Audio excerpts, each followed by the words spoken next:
j'ai tellement de respect pour un artiste comme Frank Stella, qui sans arrêt se demande comment est-ce qu'il peut aller au-delà de lui-même.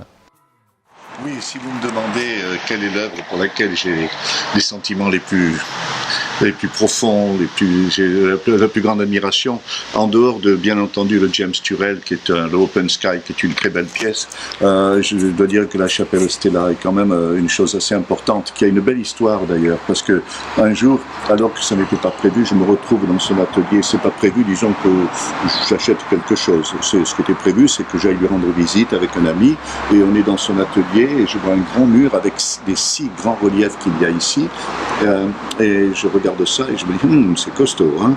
Bon, très bien. On parle un peu, on discute, je reviens à côté, puis je me dis, ça serait formidable ça, la fondation, hein. Si on faisait la chapelle Stella avec ces 6 touches, parce que je pense bien sûr à la chapelle Rothko, et je vois le caractère homogène de toutes ces œuvres, je me dis ça serait bien, mais c'est une folie, ça coûte beaucoup trop cher. Et puis à un moment, Stella est à côté de moi, je le prends par le cou et je lui dis, Frank, et je lui dis, tu vois les 6 là, et je lui donne un prix, mais un prix qui n'a rien à voir avec ce que je peux payer, c'est un prix colossal. Et il me dit, ah non, je me dis, qu'est-ce qu'il va m'ajouter? Et il a ajouté 40%. Ah, je dis, non, ça je peux pas. Il me dit, mais ne t'inquiète pas, tu sais ce que tu fais, tu prends les 6 œuvres, tu les amènes chez toi, on fait la chapelle, et tu me payeras quand tu peux me payer. Je dis, oui, mais il faudra quand même que je puisse payer ça. Il me dit, tu verras. Et puis, je lui dis, donne-moi 3 semaines. Pendant les 3 semaines qui arrivent, je fais mes calculs, ce que j'allais vendre, je pouvais... Et puis je l'appelle au bout de 3 semaines, je dis, écoute, je vais essayer, d'accord, ok. Alors j'ai fait livrer tout ça, et c'est comme ça que j'ai eu ces 6 reliefs. Et c'est Frank Stella un jour qui m'a envoyé un plan de chapelle, donc c'est une architecture de Frank Stella. Il a toujours rêvé de faire de l'architecture, mais il n'a jamais réalisé une seule, et c'est la première qu'il a réalisée. Et quand il est venu à l'inauguration de la fondation et qu'il a vu ça, il était ravi, il avait un sourire qui montait jusqu'aux oreilles. Et du coup, mais il a été tellement enthousiaste qu'il a lui-même réalisé une semblable pour lui aux États-Unis. Donc voilà, en tout cas, c'est cette pièce-là c'est fabuleux pour une fondation d'avoir la chapelle de Frank Stella, c'est fantastique. Voilà. Alors ces œuvres sont de 1998, 2000, quelque chose comme ça. Par contre, la chapelle, elle, a été construite il y a 3 ans exactement. Il y a 3 ans. Il a fait le choix de tous les matériaux. Voilà, alors ça c'est le gros problème, parce que les œuvres d'art étaient chères. Et la chapelle a coûté une fortune. Pourquoi? Parce que le toit est en fibre de carbone. Oui, et c'est un gros problème, ça souffre beaucoup, il faut le reponcer, le vernir. Et il y avait un plastique là-haut qui était très bien dessiné, très beau design.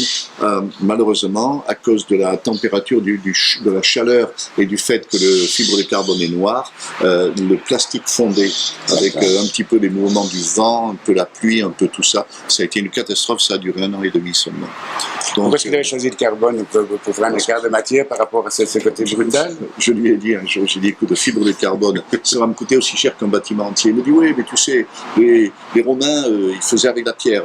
Au 19e siècle, on faisait avec de l'acier. Aujourd'hui, on fait fibre de carbone. Et j'ai dit, oui.